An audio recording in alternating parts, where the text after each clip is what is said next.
prepare ourselves, prepare your eyes. I open my eyes to see the spiritual truth today. And now your ears, I open my ears to hear the spiritual truth today. Now if you just put your arms over your heart and extend out your arms. I open my heart to receive the spiritual truth today.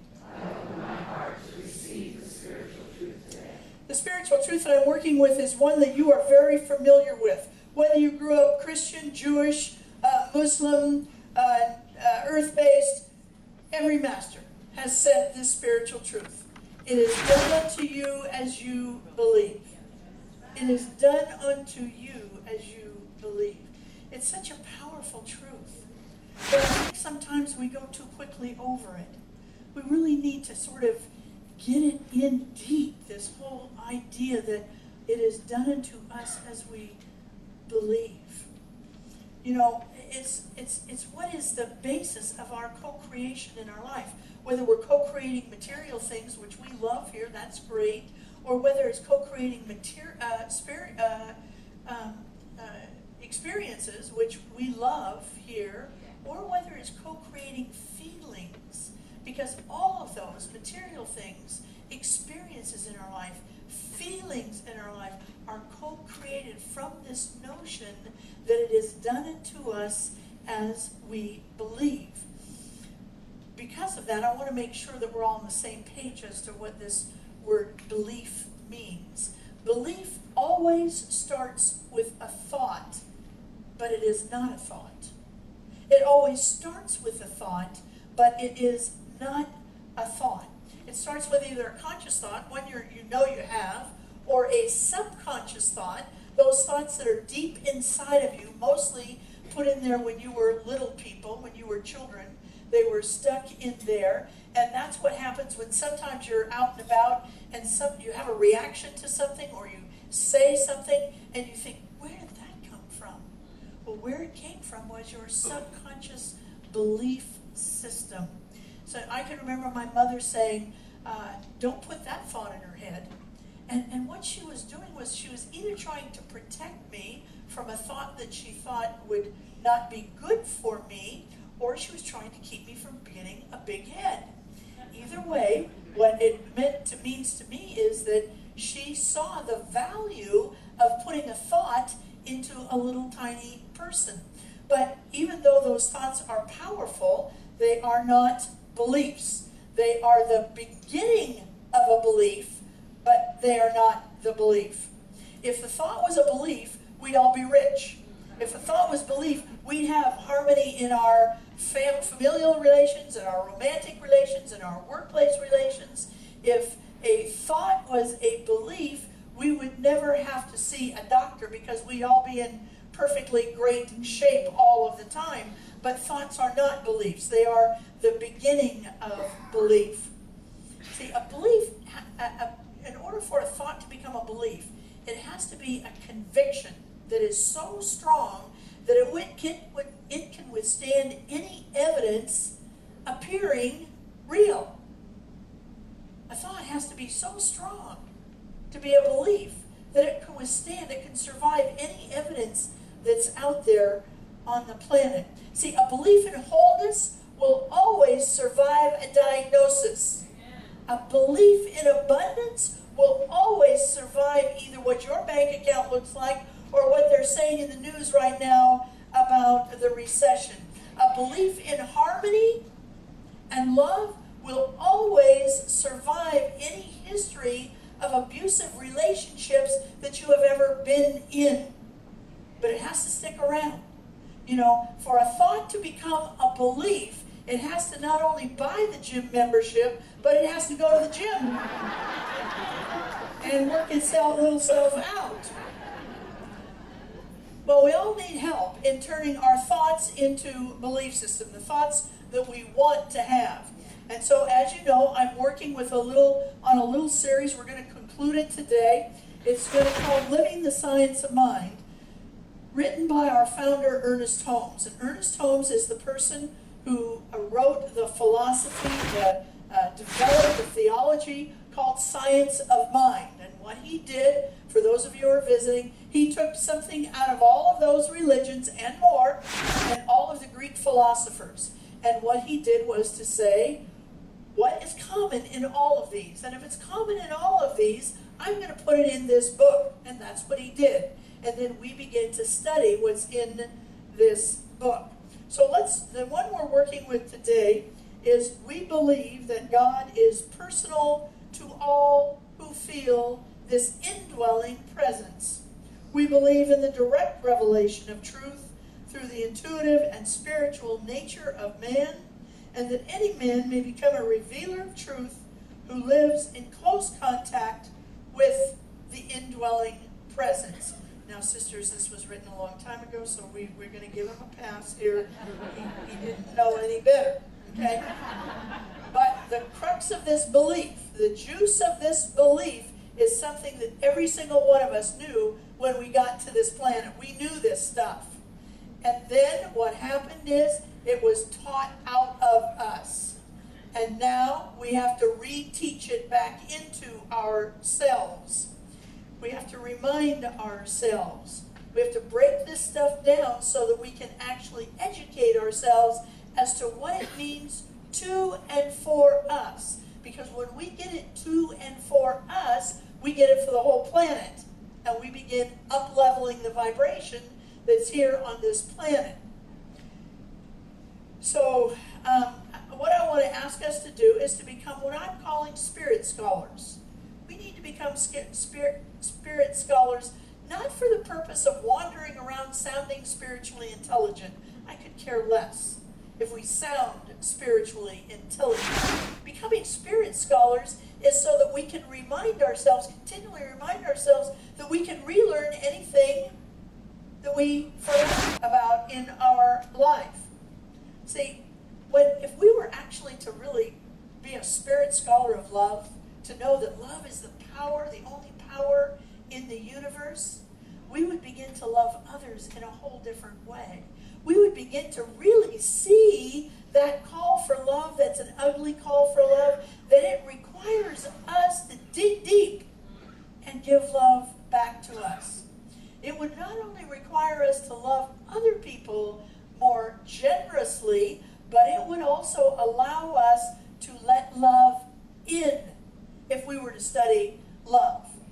You know, so often I see people who are protecting ourselves. We're protecting ourselves from letting love in. We're afraid to take any risks. But the trouble is that if we don't let love in, we can't experience that exquisite part of ourselves that is actually divine. So it's important for us not to create those bars, whether it's, isolation or food or drink or whatever it is that's keeping us from allowing love to become a part of who we are. We want to be able to love risk-free, because love should be unconditional. And when we study this theology, we get what unconditional love means. We get what true love means. It's never going to run out. I don't need to get it just from one person. And if that one person who was giving it to me hit the highway, oh well, there are plenty more who are going to give me love, because love is all around. How do I know? Because I studied it. Because I began to understand how spiritual principle works in my life and on the planet. See, I don't want us to begin to become a spiritual scholar around abundance to spout how much we know about the law of abundance. I want us to become spiritual scholars of abundance, because I want you to have all the money you want, to do what you want, when you want it. See, what happens is when we don't have enough money, when we're scrapping for money, and I've been there in my life, I know what this is like. I'm not saying that we're bad if we're in that place, but when we study abundance, we leave that behind. And what happens for us is we're not using all of our beautiful energy trying to figure out how we're going to pay our mortgage, how we're going to pay our rent, how we're going to pay, our dentist bill, how we're going to pay this, how we're going to pay that. That takes an enormous amount of energy out of us. And when we study and learn and work within the law of abundance, when we become a successful spiritual scholar, what happens is that goes away, and then we're open for creativity. want us to begin to be a successful spiritual scholar about wholeness, just so we can talk about how beautiful wholeness is. I want us to understand that this body temple that we have is a loner. It's a loner. You and I, there was never a beginning to us. There was never an end to us. And now we want to keep our body fit because we're here for a purpose, and that purpose is to live as God, to love as God. But we don't begin to worry about it. When we study this, we do everything we can to keep the body temple fit, but we no longer worry about that kind of stuff. And it begins to free us up in our life. See, nobody on the planet lives life like you do. Nobody makes the same contribution you make to this planet. You are unique, and you are needed right here. Well, let me read this once more, or at least the beginning. We believe in the unity of all life, and that all life, wrong one. We believe that God is personal to all who feel his indwelling presence. Everybody who feels the indwelling presence. Well, in order to be able to feel every day, if you choose, just get up and say, I'm going to feel the indwelling presence. I don't know about you, but I have gotten up in the morning and I've said, I want to feel more God today. But I had no idea how to do that. And as a result, it didn't always happen that I felt more God today. So I want us to begin to really understand what Ernest Holmes is talking, so we can begin to feel more God on those days we say, I want to feel more God today. It's a choice, you don't have to. But if you want to, I want you to have the tools to be able to do it. The first thing we have to do is to be hyper vigilant as to how we think and talk about God. We have to be hyper vigilant as to not to slip into that childhood definition of what God was for us. Because for so many of us, it was a punitive God. It was a sometimey God. Some days liked you, some days didn't like you, some days gave you what you wanted, some days didn't give you what you prayed for. We need to get rid of all of that. And here's the thing. A lot of us have great memories of our childhood God because they were associated with church. Good memories of church. So I want you to know, you can let those memories go, keep the memories of good church, and let the definition of the God you had as a child just begin to let it go in your life. Now, here's where it gets a little complicated, and I hate preachers who talk out of both sides of their mouth, but I'm going to do that right now. So just to give you an idea, that's what's coming up next. Okay. So 99% of the time, you must be hyper-vigilant to the understanding that God is not a person. It's not a person who jumped inside of you, and now you have the presence, the indwelling presence. That's not what it is. It's not a God in the sky. It's not a formed being. It's an essence of love. That's what God is. It's an essence, an energy, a vibration of love. 99% of the time, we need to keep our mind focused on that understanding. 1% of the time, I'm going to give you a pass, and here's when it is. When you've lost your mind. When you've lost your mind. You know those times when you're in so much pain, or fear, you lost your mind. You can't even stand it. You can't even think about, in essence, get out. I need to come here. And that's why I always talk about my God sometimes is Popeye. But maybe sometimes your God is Jesus, or maybe it's Buddha, or maybe it's a formed being of Kuan Yin. Whatever it is, doesn't matter. Go ahead and have that formed being. But at some point, when your mind returns to you, then you must be hyper-vigilant about this notion of being careful about how we see God. See, that vibration of God, that essence of God, that energy of God is what heals tumors. Yeah. It's what repairs marriages. Yeah. It's what stops wars. That essence, that energy of God is what turns water into wine. Yeah. It's what's going to bring the monarchs back to second. Yes.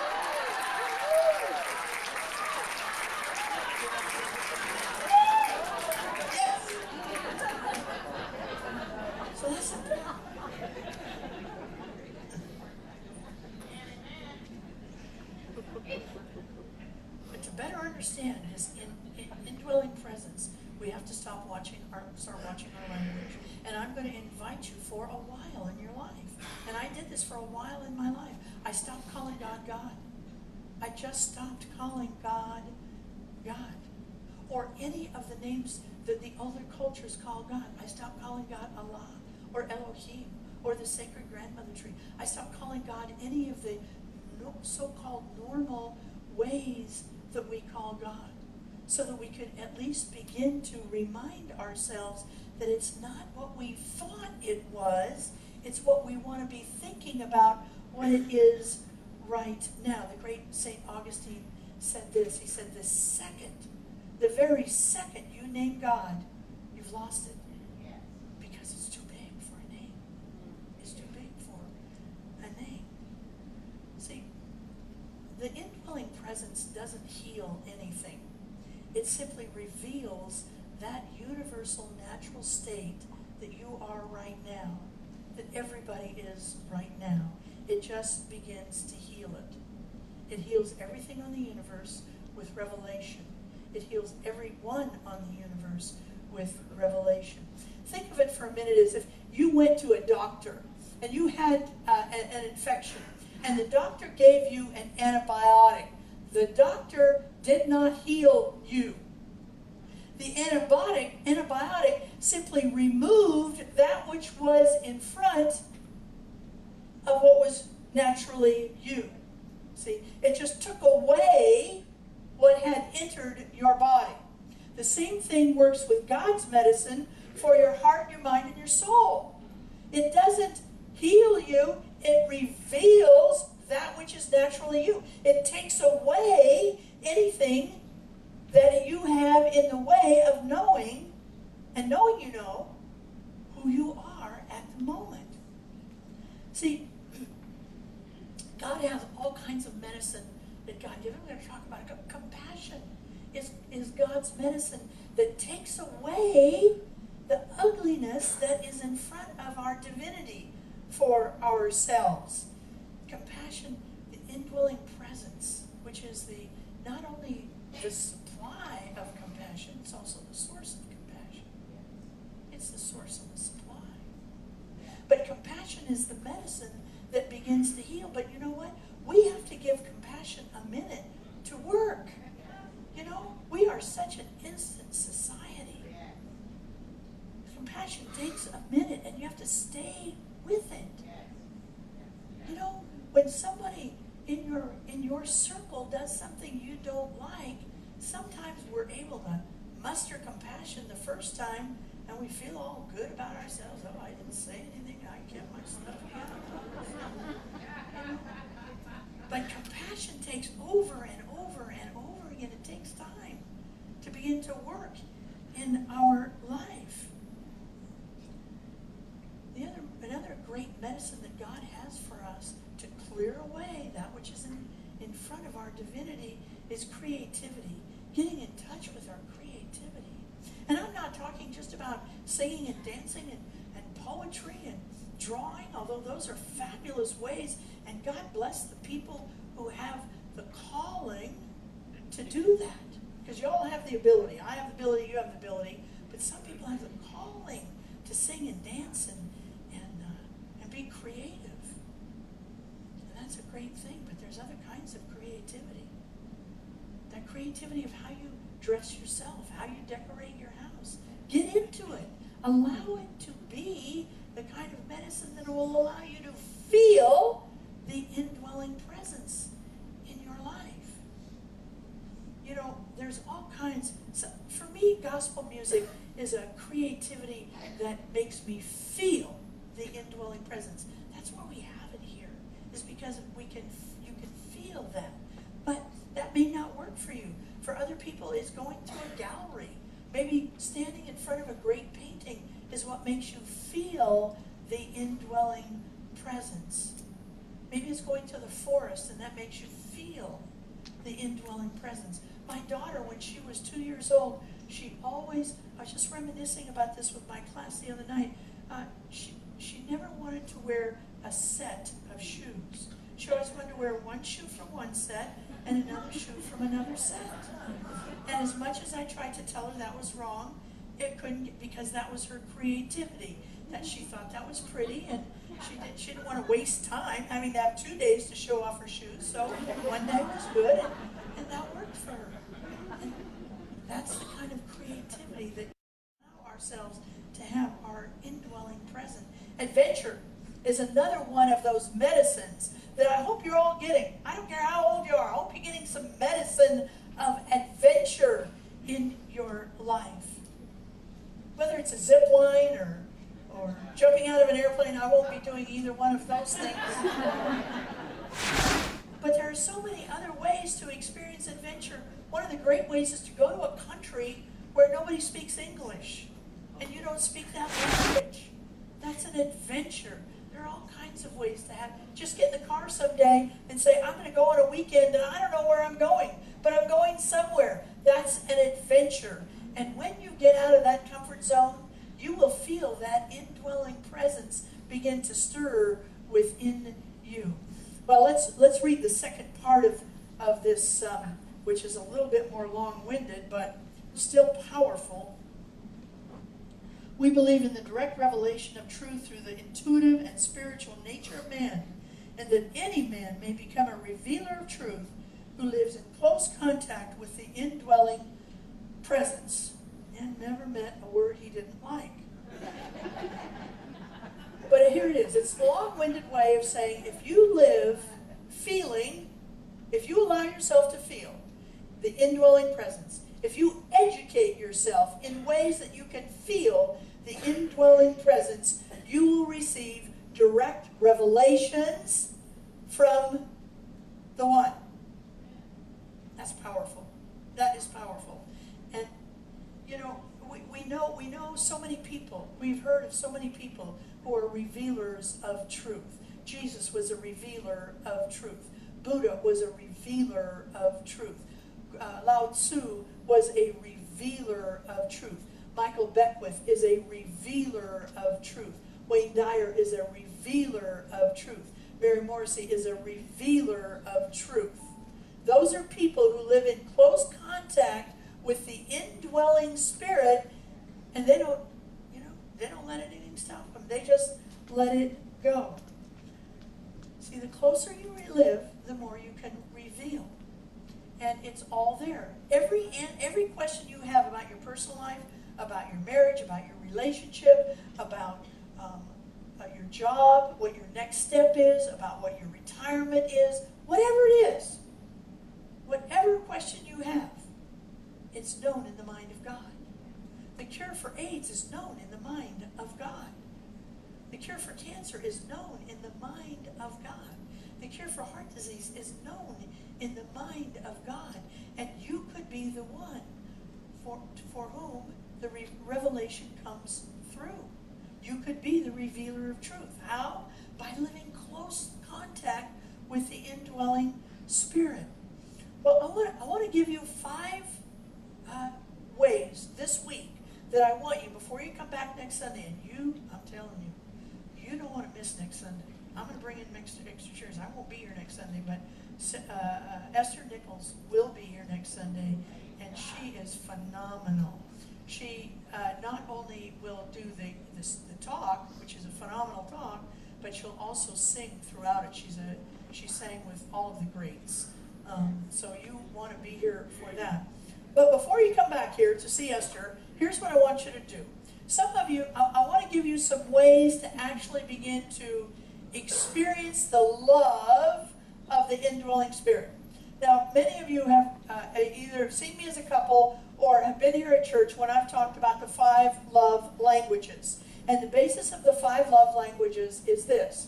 There are 5 ways in which all of us receive love. And some of us have a predominant way of receiving love. Okay? I'm going to tell you the 5 ways.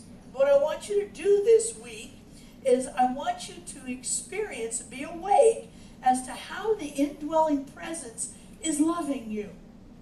How the indwelling presence is saying, please feel me. I want you to feel me. So here they are.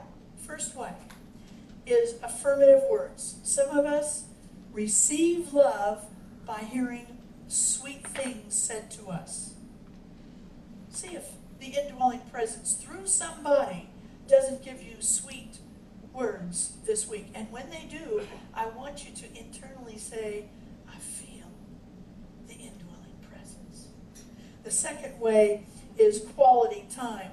Maybe somebody will be willing to spend quality time with you this week. And when they do, I want you to notice that you are feeling the indwelling presence. Maybe it's gifts. Maybe somebody will give you. A lot of us feel love through gifts. That's how we feel the love the best, is through little gifts. Other people feel love through service. You feel love through service. Somebody does something sweet for you. When you least expect it, they do something sweet.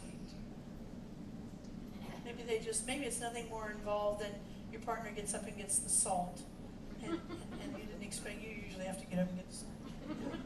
So what you want to say to yourself is, I feel the indwelling presence.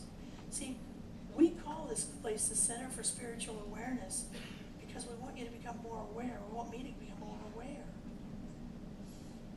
And the last one is through touch. Maybe somebody gives you a hug that didn't give you a hug usually, or it's a better hug or a more exquisite hug, or any other kind of touch that you haven't had for a while. And when that happens, I want you to just notice, I am feeling the indwelling presence. Because it is those of us who can feel the indwelling presence, we then become the revealers of truth. We become the revealers.